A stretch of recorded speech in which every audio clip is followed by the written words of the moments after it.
Friends, आज हम बात करेंगे यस बैंक की। यस बैंक ने बहुत ही शानदार रिजल्ट दे दिया और जैसी किसी को संभावना थी उससे अच्छा रिजल्ट दिया। उसके बावजूद भी यस बैंक के स्टॉक में कोई तेजी नहीं बन पा रही है। यस बैंक का स्टॉक आज भी 13.05 पर क्लोजिंग दी है। तो इतने शानदार रिजल्ट के बाद में यस बैंक के शेयर में तेजी क्यों नहीं बन पा रही है? तो उसके पीछे जो बड़ा प्लान चल रहा है, कौन है जो यस बैंक के पैरों में बेड़ियां डाल रहा है, उसको अच्छे से हम डिस्कस करेंगे। उन सारे के सारे सवालों के आपको जवाब मिलेंगे कि आखिरकार यस बैंक के स्टॉक में तेजी क्यों नहीं बन रही है और क्या इस तेजी को बहुत दिन तक रोका जा सकता है, या फिर ये जब बेड़ियां टूटेगी तो बड़ी भयंकर तेजी की संभावना बन जाएगी।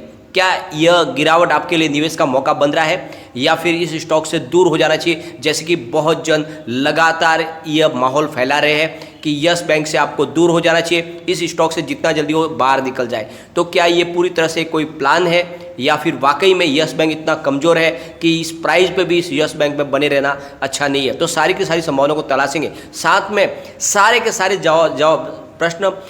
फ्रेंड्स, प्रशांत कुमार जो है एमडी और सीईओ यस बैंक के, उन्होंने सबके सवालों के जवाब दे दिए। उन्होंने विजन भी पेश कर दिया यस बैंक का। उन्होंने कह दिया है कि आने वाले समय में यस बैंक बहुत ही शानदार तरीके से प्रगति करेगी, उसके बावजूद भी उसका इफेक्ट क्यों नहीं हो रहा है। तो सारी की सारी संभावनाओं को तलाशेंगे और प्रशांत कुमार के दमदार जो उनके जवाब है उनको भी एक बार डिस्कस करेंगे, जिससे आपको भी समझ में आएगा कि ये पूरा एक तरह से खेल चल रहा है और इस ट्रैप में आपको नहीं फंसना है। लेकिन फ्रेंड, उससे पहले अगर आप पहली बार हमारे चैनल पर आए तो चैनल को सब्सक्राइब कर दीजिए, एक बेल आइकॉन दबा दीजिए ताकि जब भी नया वीडियो बने पहला नोटिफिकेशन आपको मिले। वीडियो पसंद आए तो लाइक शेयर जरूर कीजिए। चलो फ्रेंड्स, वीडियो स्टार्ट करते हैं। मैं हूँ आपका दोस्त एसबी दवे और हमारे अपने चैनल ऑनलाइन कमाई में आपका बहुत बहुत स्वागत है। फ्रेंड्स, सबसे पहले कारोबार की बात कर लेते हैं।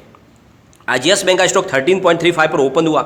हाई इसने 13.40 की बनाई, लो बनाया 13 का और एंड में इसने 13.05 पर 1.88% की गिरावट के साथ में क्लोजिंग दी है। तो तेजी नहीं बनी, उसके पीछे वजह दो बड़ी है।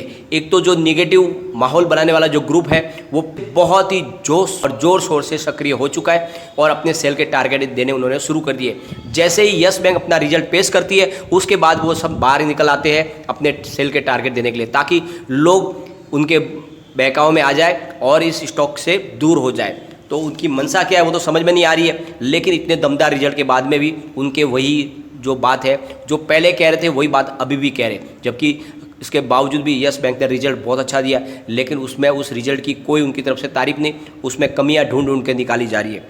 तो इस वजह से स्टॉक में गिरावट हो रही है क्योंकि रिटेल इन्वेस्टर बहुत ज़्यादा डर रहे। साथ में बाजार भी साथ नहीं दे रहा है। आज फिर से बैंकिंग शेयरों में गिरावट थी, प्राइवेट बैंकों में तेजी का माहौल नहीं बना और इस वजह से स्टॉक के अंदर भी कमजोरी बनी है। एक बार इसके वॉल्यूम को एनालिसिस कर लेते हैं। पिछले एक महीने पहले इसका 11 करोड़ का वॉल्यूम था, एक सप्ताह पहले 15 करोड़ का वॉल्यूम था, कल बहुत शानदार वॉल्यूम हुआ था, 30 करोड़ के आसपास वॉल्यूम हुआ था। आज फिर से वॉल्यूम में कमी आई है, आज 15 करोड़ का वॉल्यूम हुआ।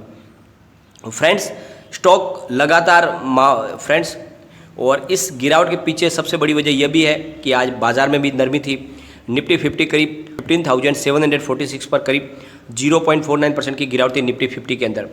निफ्टी बैंक की बात करें तो 34,797 पर, वहाँ पर भी 0.44% की गिरावट थी। लेकिन पीएसयू बैंक में मामूली सी तेजी थी, 2,417 पर 0.38% की तेजी थी और निफ्टी प्राइवेट बैंक में 18,116 पर 0.85% की गिरावट थी। तो इस गिरावट का भी असर स्टॉक के ऊपर पड़ा क्योंकि प्राइवेट बैंकों में आज गिरावट थी और इस वजह से यस बैंक के स्टॉक में भी गिरावट हुई, लेकिन बड़ी गिरावट हुई वहाँ पर, जितनी कि दूसरे बैंकों में कम थी। और इसके पीछे वजह है लगातार देने वाले सेल के टारगेट। बहुत सारे लोग फिर से सक्रिय हो चुके अपने सेल के टारगेट लेके। यस बैंक के एमडी और सीईओ प्रशांत कुमार ने सबके मुंह तोड़ जवाब दिए, उसके बावजूद भी उनकी जो बातें हैं वही चल रही है। तो एक बार हम प्रशांत कुमार की बातों पे चलेंगे। तो यस बैंक के टॉप एग्जीक्यूटिव ने कहा है कि हम अपनी समस्याओं को पीछे रखते हुए बैंक के ग्रोथ पर फोकस कर रहे हैं और इससे इसका जो है नतीजा देखने को मिला है इस तिमाही में, जो बहुत ही शानदार प्रदर्शन किया हमने उसके। और ये बैंक की तरफ से जो बयान दिया गया है, बैंक के चीफ एग्जीक्यूटिव प्रशांत कुमार ने कहा है कि हम पुरानी समस्याओं से बेहतर तरीके से निपटे हैं, आगे हमें बैंक के कारोबार में लगातार सुधार देखने को मिलेगा। तो उन्होंने क्लियरली बोल दिया है कि जो पुरानी समस्या थे उनसे हम बेहतर तरीके से निपट रहे हैं और जो भी आगे कारोबार है उसमें वृद्धि देखने को मिलेगी।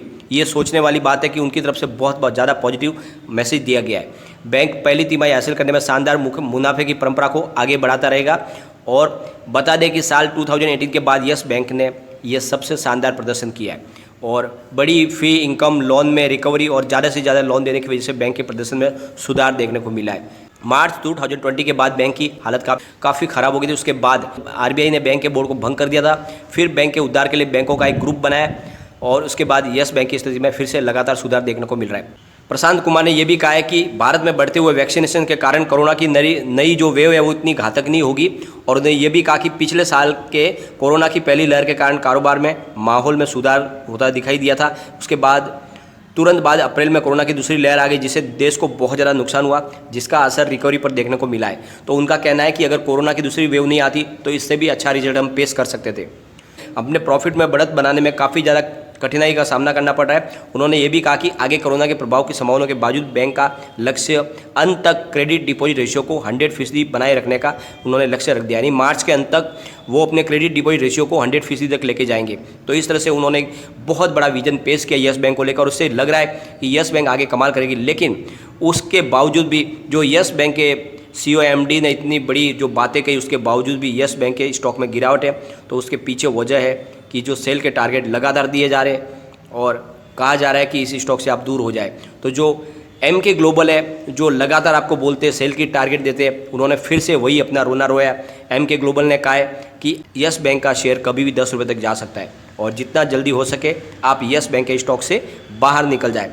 तो इतना शानदार रिजल्ट पेश कर दिया है, उसके बावजूद भी MK ग्लोबल अपनी पुरानी उसी बात पे अड़ा हुआ है कि यस बैंक का स्टॉक तो 10 रुपये तक जाएगा। और अब फिर से उन्होंने वही बातें कही है और इसका निगेटिव पूरी तरह से पड़ रहा है। साथ में कल निर्मल बांग ने भी अपनी तरफ से कहा था, निर्मल बांग ने भी यस बैंक के स्टॉक के ऊपर निगेटिव आउटलुक दिया। उनका कहना है कि बैंक की ओवरड्यू बुक के साथ एसेट क्वालिटी का टेंशन बना हुआ है और बैंक की क्रेडिट कॉस्ट ज़्यादा रहने की उम्मीद है और अभी बैंक के विकास में कई बाधा है, इसलिए हम सेल की रेटिंग देते हैं और इसका 12 रुपीज़ का टारगेट देते हैं। तो निर्मल बांग ने भी उसमें सेल की रेटिंग दे दी है। साथ में ICICI सिक्योरिटीज़ का कहना है कि मास्टर कार्ड को बैन करने की वजह से यस बैंक के बिजनेस पर नकारात्मक प्रभाव देखने को मिला है और GNP स्टेबल है। रिटेल बिजनेस में भी गिरावट है, इसलिए हम इसको होल्ड की रेटिंग देते हैं। लेकिन साथ में उन्होंने जो टारगेट पहले 16 का था उसको घटा के 14 कर दिया है।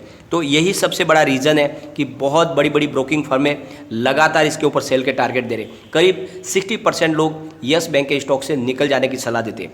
तो फ्रेंड्स, सबसे बड़ी चौंकाने वाली बात यह है कि इतना अच्छा रिजल्ट पेश कर दिया है, कारोबार में बहुत ज़्यादा वृद्धि हुई है और करीब 300% के ऊपर इन्होंने अपने प्रॉफिट के अंदर बढ़ोतरी की है। उसके बावजूद भी किसी को भी रास नहीं आ रहा है इसका रिजल्ट और इससे समझ में आ रही है इनकी मंशा कि ये मंशा साफ नहीं है और रिटेल इन्वेस्टर के हाथ से माल छीनने की पूरी ये प्लानिंग है।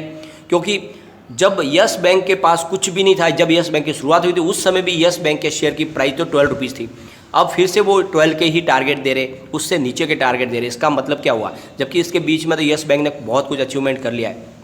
तो ये सारा का सारा एक प्लान है रिटेल इन्वेस्टर को फंसाने का, तो आपको उसमें नहीं फंसना है। फ्रेंड्स, एक बात का आप बिल्कुल ध्यान रखिए, कितना भी दबा के रखे यस बैंक को, आपको पता ही होगा स्प्रिंग को जितना दबाओगे वो उतनी ही ज़्यादा उछलती है। तो अब ये चल रहा है प्लान यस बैंक को दबाने का। यस बैंक के शेयर को आप जितना दबाओगे उतना ही तेज़ी से वो उछलेगा और जब वो उछलेगा तो उसकी प्राइस कई गुना बढ़ जाएगी। तो बस आपको डरने की ज़रूरत नहीं है। अब इसकी प्राइस बहुत ज़्यादा नीचे जा नहीं सकती क्योंकि इसके रिजल्ट ने साबित किया है। तो ये आप निवेश का मौका बन रहा है, बिंदास आप निवेश कीजिए। आने वाले समय में आपको ये बम्पर रिटर्न देगा, चाहे सेल के कितने भी टारगेट आए, यह स्टॉक आगे दौड़ेगा ही दौड़ेगा। फिलहाल निगेटिव माहौल बना दिया है और इसके पीछे इनकी सोची समझी मंशा है, लेकिन आपको डरने की जरूरत नहीं है, आप बने रहे क्योंकि प्रशांत कुमार ने क्लियरली बोल दिया है कि आगे हमारा बैंक और तरक्की करता रहेगा और रिजल्ट इससे बेहतर आएगा।